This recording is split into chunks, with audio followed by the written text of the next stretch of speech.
Julio Suarez. We're talking to you guys about bullying, which is very, very important topic. So, can you tell me about any experiences that you're willing to share about bullying? I remember in high school, well actually it was in middle school, where I was in class one time. I wasn't so talkative, I was very shy. I was wearing hoodies all the time. I was going through a lot of in-depth changes with my life, and I didn't know who I was. And I remember there was this kid, this tall kid, he's like a basketball player, and he was hanging out with a group of friends, and I was outside that group, and they were like calling me names like snowflake, white boy, even on Spanish. They called me all types of names, and I remember them calling me gay because the way I talked, it's very light tone, it wasn't deep. But I mean, in middle school, you don't have a really deep voice. Everyone in middle You're school... 11. You're 11 years old, you have a very light voice. Everybody talks like this. Everyone talks like that. And they were... Well, I still have the same voice as I did in middle school. I just never went through puberty. But, it was a very hurtful time in middle school. I had to get transferred from one class to another because the same group had bothered me for months. I used to cry every day in class. I used to skip school. I used to just stay home. I just wanted to be sheltered away because it was just so hurtful. And I guess at that time I came out in middle school and decided, you know what, I'm just going to say who I am. And once I did, it was a lot more easier for me and more accepting because people couldn't assume that I was gay. They knew it. And I stood by it. And it maybe takes away some of the energy, the fuel. Because you're like, yeah, and what? And what are you going to say about it? Yeah, I dare you. What do you wish the school had done differently? Is there something that they could have done to help ease that process for you, being bullied, reduce it, or anything? I think the school needs to investigate more.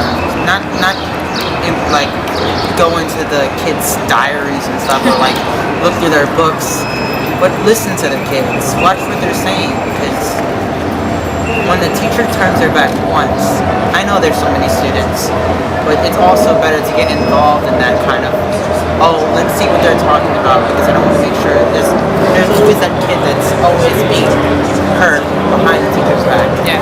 It's always behind the teacher's back. It's so fast too. It's like a little note under the desk that says, oh, you're fat, you're ugly, you're not good looking, you don't deserve anything. And it's just that quickly. And I think that the school system needs to be more aware of those type of things. Especially online now, it's a really big deal. And that's what I think. Do you think that schools are supportive of the LGBT community as far as, having GSAs and discrimination policies that are inclusive of the LGBT community? Well, in high school we had a program where there was like LGBT and where we could just sit and lounge and go on trips and do artwork, and that really helped me because I didn't have a place. I was surrounded by all these straight kids and I had to do everything that was straight. And that's those type of atmosphere. We need more of those in school because even at a young age, I remember in elementary school, I knew I was gay. I knew it was different, and I wasn't aware of it, and I didn't know what it was till high school. Well, actually, late middle school. But in middle school, you didn't have that. You didn't have that atmosphere where you could go a different route. You didn't have to go with the same crowd. You didn't have to go with a straight crowd, even if you knew. As far as people who are bullied, do you think that there's any one people that's bullied more than others, and why do you think that is? Well, of course, media is a cause of that. We're supposed to be this typical type of person. And if you're not that stereotypical type of person, if you're not the basketball player, if you're not the jock, if you're not the pretty one, if you're not the artsy one, if you're just a person who keeps to themselves, you're the person that's outside.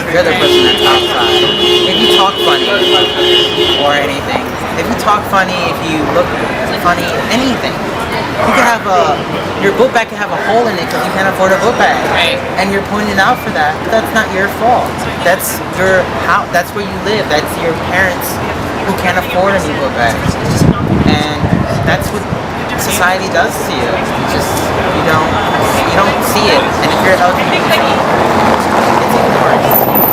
Because if you have a hole in the book bag and you're gay, that's like 10 times more discrimination than you have a hole in the book bag.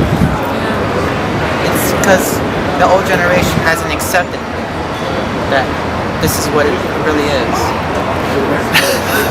Something flew out of the sky. It's like a piece of college. That was earlier for me. I just didn't show it on camera. Oh, so he's like classier than I am. He's more professional. I have some skills. He's cooler. What would you give as your last statement? You know, kind of like a plea to the audience about bullying. What would you say to them? Well, I would say learn to accept other people, even if they're different. Because those people might turn out to be someone who you can rely on. They're stronger than you think, and they go through many hardships. We all go through hardships, and I think we all deserve respect at the end of the day. Even if you're in middle school kids, high school kids, all deserve respect, and you should respect each other. Love thy neighbor. Well said. Pretty and smart. Thank you guys.